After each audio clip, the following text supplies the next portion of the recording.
हुकूमत संभालने के बाद ट्रैओरे ने कुछ ऐसे प्रोजेक्ट्स शुरू किए हैं जो कि पूरे वेस्ट के लिए खतरे की एक लहर बन चुके हैं। ईरान एक ऐसा मुल्क जिसके पास कोई स्ट्रॉन्ग न्यूक्लियर सिस्टम नहीं है, उसने अमेरिका और इसराइल जैसे पावरफुल कंट्रीज की नाक में दम कर रखा है। और सेम इसी टाइम पर अफ्रीका पर वेस्ट का इन्फ्लुएंस भी खत्म हो गया है। ऐसे महसूस हो रहा है जैसे अमेरिका का सुपर पावर बनने का ख्वाब और इसराइल का न्यू वर्ल्ड ऑर्डर का ख्वाब अब पूरा नहीं हो सकेगा। गुर्बत खत्म करने के लिए एनजीओज भेजना, हेल्थ की फैसिलिटीज प्रोवाइड करना, माइनिंग के लिए मशीनें भेजना, बर्किना फासो को कर्जे देना, क्या ये सब कुछ फ्रांस भाईचारे और हमदर्दी के लिए कर रहा था? Absolutely not. दुनिया के सामने आज तक आलमी मीडिया ने ये बताया कि अफ्रीका के अंदर जहालत, गुर्बत और दहशतगर्दी है, लेकिन आज तक ये नहीं बताया गया कि अफ्रीका के अंदर कितने कीमती मिनरल के रिसोर्सेज हैं। इब्राहिम ट्रैओरे, Ibrahim Traore, 34 साल का वो नौजवान जिसने फ्रांस जैसे सुपर पावर से अपने मुल्क को आजाद करवाया। इस नौजवान ने ऐसा काम कर दिखाया जो कि अफ्रीका की हिस्ट्री में आज तक कोई हुक्मरान नहीं कर पा रहा था। दरअसल फ्रांस अफ्रीका के एक मुल्क बर्किना फासो पर 1960 से पहले तक नाजायज कब्जा किए हुए था, लेकिन 1960 में इंडिपेंडेंट मूवमेंट के नाम से बर्किना फासो के अंदर तहरीकें शुरू हुई। लोगों ने अपने हक के लिए आवाज बुलंद करना शुरू कर दी और इन्हीं तहरीकों के चलते 5 अगस्त 1960 को फ्रांस को अपना बोरिया बिस्तर बांधकर यहां से निकलना पड़ा। दरअसल अफ्रीका एक ऐसा खित्ता है जहां पर गुर्बत, बीमारी और दहशतगर्दी बहुत ज्यादा आम है। गुर्बत की वजह से लोगों को 2 वक्त की रोटी कमाना भी बहुत मुश्किल है। हेल्थ फैसिलिटीज ना होने की वजह से जानलेवा बीमारियों की शरह में बहुत ज्यादा इजाफा हो रहा है और इन्हीं बीमारियों की वजह से हर साल कई लोगों को अपनी जान गंवाना पड़ती है। और बाकी जो कुछ लोग इन बीमारियों से बच जाते हैं वो इन टेररिस्ट ग्रुप्स के हत्थे चढ़ जाते हैं और ये ग्रुप्स इतने जालिम हैं जो कि इन मासूम लोगों की जान लेने में जरा भी देर नहीं करते। अब बर्किना फासो ने 1960 के अंदर फ्रांस से आज़ादी तो हासिल कर ली, लेकिन ये मुल्क अपने करप्ट हुक्मरानों की वजह से आज तक गुर्बत, दहशतगर्दी जैसे ट्रैप से बाहर नहीं निकल पाया है। अब फ्रांस 1960 के अंदर बर्किना फासो को आजाद करके वहां से निकल चुका था, लेकिन इसने बाद में चैरिटी करना शुरू कर दी। लोगों की गुर्बत खत्म करने के लिए एनजीओज भेजी गई, जानलेवा बीमारियों को खत्म करने के लिए फ्री हेल्थ कैंप्स और हेल्थ फैसिलिटीज दी गई और टेररिस्ट ग्रुप्स को खत्म करने के लिए मिलिट्री ऑपरेशंस करवाए गए। अब इन मिलिट्री ऑपरेशंस को अंजाम देने के लिए फ्रांस ने पूरे बर्किना फासो के अंदर जगह जगह पर मिलिट्री कैंप्स लगाए। अब पूरे बर्किना फासो के अंदर फ्रांस की आर्मी का एक जाल बिछा हुआ था। अब इस तरह करके फ्रांस ने बर्किना फासो के अंदर से टेररिस्ट ग्रुप्स को खत्म कर दिया। फ्रांस ने बर्किना फासो के करप्ट हुक्मरानों को पैसा देकर खरीद लिया और उनको ये बताया कि बर्किना फासो के अंदर ऐसे मिनरल्स के खजाने मौजूद हैं जो कि पूरी दुनिया की जरूरत है। अब बर्किना फासो के पास ऐसी माइनिंग मशीन्स तो है नहीं जिससे इन मिनरल्स के खजानों को निकाल कर बेचा जा सके, लिहाजा इनकी माइनिंग का काम अब फ्रांस करेगा। अब बर्किना फासो के अंदर माइनिंग का काम संभालने के बाद फ्रांस ने बर्किना फासो को इंटरेस्ट बेस्ड कर्जे देना शुरू कर दिए और ऑफ कोर्स आप लोग जानते ही हैं कि कर्ज देने के लिए आलमी इदारा IMF है। अब बर्किना फासो को जब ये कर्जे दिए गए तो मामूल के मुताबिक IMF ने बर्किना फासो पर एक शर्त रखी कि अगर बर्किना फासो ने मुकर्ररा वक्त पर ये कर्जे अदा नहीं किए तो फ्रांस बर्किना फासो के सारे बिजनेसेस में शेयर होल्डर होगा। गुर्बत खत्म करने के लिए एनजीओज भेजना, हेल्थ की फैसिलिटीज प्रोवाइड करना, माइनिंग के लिए मशीनें भेजना, बर्किना फासो को कर्जे देना, क्या ये सब कुछ फ्रांस भाईचारे और हमदर्दी के लिए कर रहा था? Absolutely not. असल में ये सब एक साजिश का हिस्सा है जिसे न्यू कॉलोनियलिज्म कहते हैं। न्यू कॉलोनियलिज्म एक ऐसी साजिश और सियासत होती है जिसके अंदर डायरेक्ट आर्मी को नहीं भेजा जाता, बल्कि इन्हीं तरीकों जैसा कि एनजीओज भेजना, हेल्थ फैसिलिटीज देना और कर्जे वगैरह देकर एक गरीब और कमजोर मुल्क को इनडायरेक्टली अपना गुलाम बनाया जाता है। इस न्यू कॉलोनियलिज्म की मिसाल आप अपने प्यारे पाकिस्तान से ही ले लें। जिस तरह पाकिस्तान के हुक्मरान आज तक IMF से कर्ज लेते आए हैं और अब IMF हमें कठपुतली की तरह नचा रहा है। IMF की मंजूरी पर ही बजट को अप्रूव किया जाता है।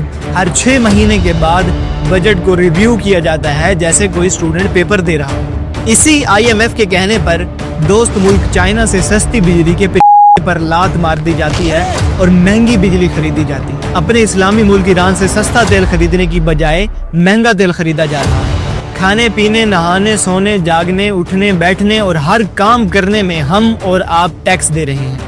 आज पाकिस्तान में जब बच्चा जन्म लेता है, उसकी आंख खुलते ही बच्चे के रोने की आवाज बाद में आती है, लेकिन IMF की मेहरबानी से 3.5 लाख रुपए का कर्ज बच्चे पर वाजिबुल इलादा करार दे दिया जाता है, जो कि उस बच्चे ने लिया नहीं है, लेकिन उसने ये अदा जरूर करना है। और इसी सारे सिस्टम को कहा जाता है न्यू कॉलोनियलिज्म।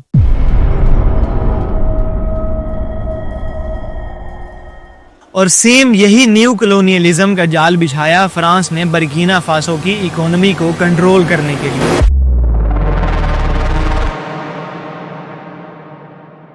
अब ऐसे देखा जाए तो बर्किना फासो आजाद तो हो गया, लेकिन टेक्निकली बर्किना फासो अब मजीद गुलामी की जंजीरों में जकड़ा गया।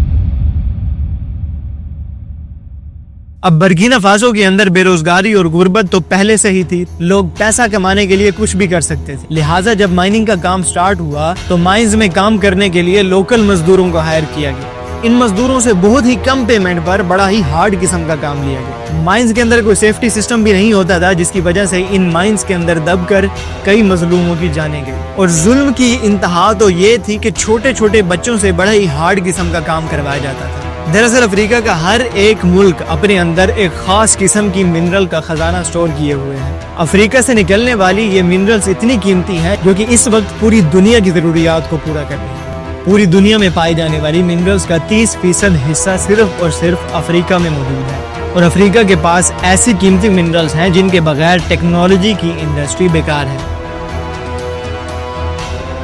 पूरी दुनिया का 73% डायमंड और 89% गोल्ड भी अफ्रीका में से हासिल किया जाता है। अफ्रीका में से निकलने वाले इन कीमती मिनरल्स की कुल मालियत $75 ट्रिलियन है। आम अल्फाज में अगर आपको समझाया जाए तो अफ्रीका की जमीन से अगर इन सारे मिनरल्स को निकाल कर बेचा जाए तो इसकी मालियत होगी $75 ट्रिलियन। ये इतनी ज्यादा रकम है कि इससे अमेरिका जैसे नाम निहाल सुपर पावर को कई सालों तक चलाया जा सकता है। लेकिन अजीब बात यह है कि इतना पैसा और दौलत होने के बावजूद भी अफ्रीका की आवाम इतनी गरीब क्यों है। असल में ये सारा पैसा वो पैसा है जिसको बताया जाता है कि ये अफ्रीका के मिनरल रिसोर्सेज को बेचकर कमाया गया है, लेकिन ये नहीं बताया जाता कि ये पैसा गया किसके लिए। मल्टीनेशनल कंपनियां माइनिंग के बहाने से इन मिनरल रिसोर्सेज को यहाँ से निकालती हैं और यहाँ से सस्ते दामों से खरीद कर इंटरनेशनल मार्केट में 4 गुना ज्यादा प्रॉफिट के साथ सेल करती है। और ये सारा कमाया गया प्रॉफिट वेस्टर्न बैंक में सपोर्ट कर दिया जाता है। दुनिया के सामने आज तक आलमी मीडिया ने ये बताया कि अफ्रीका के अंदर जहालत, गुर्बत और दहशतगर्दी है, लेकिन आज तक ये नहीं बताया गया कि अफ्रीका के अंदर कितने कीमती मिनरल के रिसोर्सेज हैं। दरअसल ये सारा घिनौना खेल है न्यू कॉलोनियलिज्म का, जिसको खेलते हुए आज भी ताकतवर ममालिक कमजोर ममालिक पर अपना दबाव बढ़ा के रखते हैं। और इसी न्यू कॉलोनियलिज्म की वजह से अफ्रीका, जो कि खजानों से एक भरपूर खित्ता है, उसकी आवाम मालिक होकर खुद भिखारियों की जिंदगी गुजार रही है। ये साल था 2015। बर्किना फासो पर रॉक मार्क क्रिस्टियन की हुकूमत थी। ये एक इंतहाई नरम मिजाज और डेमोक्रेटिक लीडर था। ये बंदा पहले एक बैंकर था जिसने बाद में पॉलिटिक्स ज्वाइन की और बर्किना फासो का सदर बना। लेकिन रॉक मार्क के दौर में टेररिस्ट अटैक्स बहुत ज्यादा बढ़ गए, हजारों लोगों की जानें गई और लाखों लोगों को अपनी जान बचाकर यहाँ से निकलना पड़ा। रॉक मार्क क्रिस्टियन पर इल्जाम लगाया गया कि उसके पास इतनी पावर और एक्सपीरियंस नहीं है कि वो अपने लोगों को प्रोटेक्ट कर सके और वो अपनी आर्मी को भी कमजोर कर रहा है। और बिल आखिर 24 जनवरी 2022 को पाउल हेनरी सैंडियागो दमीबा नामी लेफ्टिनेंट कर्नल ने बगावत की और इसकी हुकूमत को गिरा दिया। पाउल हेनरी दमीबा ने रॉक मार्क क्रिस्टियन की हुकूमत को गिराने के बाद अपनी आवाम से वादा किया कि वो अपने मुल्क को अब टेररिज्म से बचाएगा। रॉक मार्क की हुकूमत को खत्म करने के बाद दमीबा ने बर्किना फासो के अंदर एक ट्रांजिशनल गवर्नमेंट बनाई। दरअसल ट्रांजिशनल गवर्नमेंट एक ऐसी गवर्नमेंट होती है जो कि एक मुख्तसर अरसे के लिए बनाई जाती है। इस गवर्नमेंट को तब बनाया जाता है जबकि पुरानी गवर्नमेंट को गिराया जाए, और ये सिर्फ उस वक्त तक काम करती है जब तक अगली गवर्नमेंट के इलेक्शंस नहीं हो जाते। पाउल हेनरी दमीबा को हुकूमत पर बैठे हुए 8 माह गुजर गए थे, लेकिन बर्किना फासो के अंदर दहशतगर्दी कम होने की बजाय दिन ब दिन ज्यादा होती जा रही थी और दमीबा ने अवाम को प्रोटेक्ट करने के लिए भी कोई स्टेप न लिया।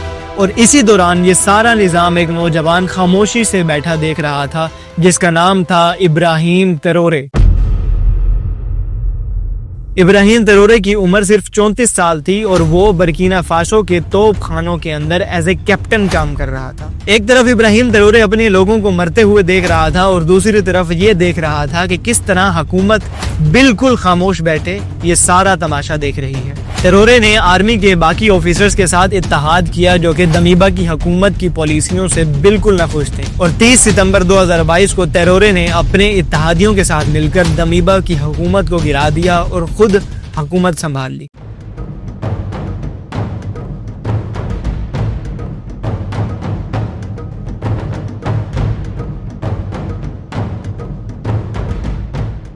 अवाम ने ट्रैओरे की इस फौजी बगावत को फुल सपोर्ट किया। लोग सड़कों पर निकल आए और ट्रैओरे के नाम के नारे लगाने लगे।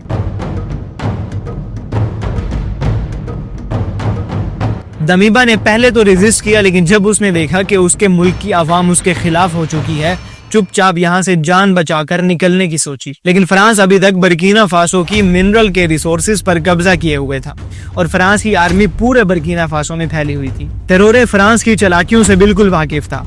उसने हुकूमत संभालते ही फ्रांस को अपने मुल्क से निकलने के लिए कहा। फ्रांस ने जब रेजिस्ट किया तो ट्रैओरे ने सीधा सीधा जवाब दिया कि अगर फ्रांस यहाँ से ना निकला तो वो जंग के लिए तैयार हो जाए। अब हुकूमत संभालने के बाद ट्रैओरे ने कुछ ऐसे प्रोजेक्ट्स शुरू किए हैं जो कि पूरे वेस्ट के लिए खतरे की एक लहर बन चुके हैं। ट्रैओरे ने बर्किना फासो की सारी माइंस को नेशनलाइज करके अपने कंट्रोल में ले लिया है। अब इसका एक नुकसान पूरे वेस्ट को ये होगा, जो मिनरल्स वो ट्रैओरे की हुकूमत से पहले बर्किना फासो में से कम रेट पर निकाल रहे थे, अब उनको यही मिनरल्स 4 गुना ज्यादा और बढ़ी हुई कीमत के साथ खरीदना पड़े। इसके अलावा ट्रैओरे ने रशिया और वैगनर ग्रुप्स के साथ कनेक्शन बिल्ड किए हैं।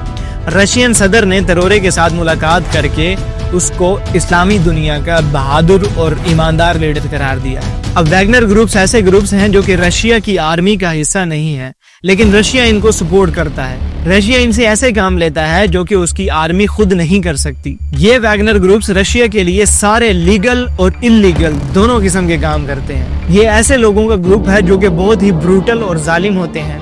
रशिया यूक्रेन वॉर में इन वैगनर ग्रुप्स ने हजारों कैदियों को रशियन जेलों से आजाद करवाकर फ्रंट लाइन पर लड़ने के लिए भेज दिया और यूक्रेन में इन लोगों ने बहुत ही जालिम किस्म की फाइट की। ट्रैओरे ने सिर्फ अपने मुल्क यानी बर्किना फासो को ही स्ट्रॉन्ग नहीं बनाया, बल्कि उसने बाकी अफ्रीकी ममालिक जैसा कि माली, नाइजर वगैरह के साथ मिलकर एक अलायंस बनाई है जिसे AES का नाम दिया गया है। इस अलायंस को बनाने का बड़ा मकसद ये है कि अफ्रीका अब अपने तरक्याती कामों के लिए दूसरे किसी वेस्ट मुल्क या IMF का गुलाम नहीं बनेगा, बल्कि यही ममालिक एक दूसरे की हेल्प करके अब अपने तरक्याती कामों को अंजाम देंगे। ट्रैओरे ने सारी वेस्टर्न NGOs को बैन कर दिया क्योंकि ट्रैओरे का मानना है कि ये सारी वेस्टर्न NGOs गुर्बत खत्म करने के नाम पर मुल्क के अंदरूनी मामलात में इंटरफेयर करती हैं। इसने अपने मुल्क में इंटरनेशनल न्यूज़ को बैन कर दिया क्योंकि इसका मानना है कि इंटरनेशनल न्यूज़ ने आज तक अफ्रीका की जिहालत, गुर्बत और बीमारियों के अलावा ये नहीं बताया कि किस तरह वेस्ट इनके मिनरल रिसोर्सेज पर कब्जा किए हुए। CNN, BBC, France 24. I'm watching you all. I'm recording every lie. I'm archiving every distortion. I am Ibrahim Traore and today I'm pulling off your masks. Ibrahim ट्रैओरे अपनी काली रंगत की वजह से खुद को हजरत बिलाल हबशी की नस्ल से मंसूब कहते हैं। इस बारे में हालांकि कोई उनकी स्पीच नहीं मिलती, लेकिन सोशल मीडिया पर ये बात बहुत ही ट्रोल कर रही है। कुछ लोग तो सोशल मीडिया पर आकर इब्राहिम ट्रैओरे को आज का सलाहुद्दीन अयूबी भी कह रहे हैं। इब्राहिम ट्रैओरे के इन प्रोजेक्ट्स और इसकी बहादुरी की वजह से पूरी वेस्टर्न वर्ल्ड खौफजदा हो गई है। दरअसल वेस्ट इसलिए खौफजदा है क्योंकि अफ्रीका के अंदर जितने कीमती मिनरल रिसोर्सेज हैं, अगर अफ्रीका ने इन सब को अपने डायरेक्ट कंट्रोल में ले लिया तो ऐन मुमकिन है कि वो मुस्तकबिल का सुपर पावर बन जाएगा। और इस सब के अलावा ट्रैओरे का रशियन और वैगनर ग्रुप्स के साथ कनेक्शन बिल्ड करना और अफ्रीका के अंदर ही अपनी एक अलाय बनाना वेस्ट के खौफ में इजाफा कर रहा है। और रिसेंटली देखा जाए तो ईरान एक ऐसा मुल्क जिसके पास कोई स्ट्रॉन्ग न्यूक्लियर सिस्टम नहीं है, उसने अमेरिका और इसराइल जैसे पावरफुल कंट्रीज की नाक में दम कर रखा है। اور سیم اسی ٹائم پر افریقہ پر ویسٹ کا انفلوئنس بھی ختم ہو گیا ہے. ایسے محسوس ہو رہا ہے جیسے امریکہ کا سپر پاور بننے کا خواب اور اسرائیل کا نیو ورلڈ آرڈر کا خواب اب پورا نہیں ہو سکے گا.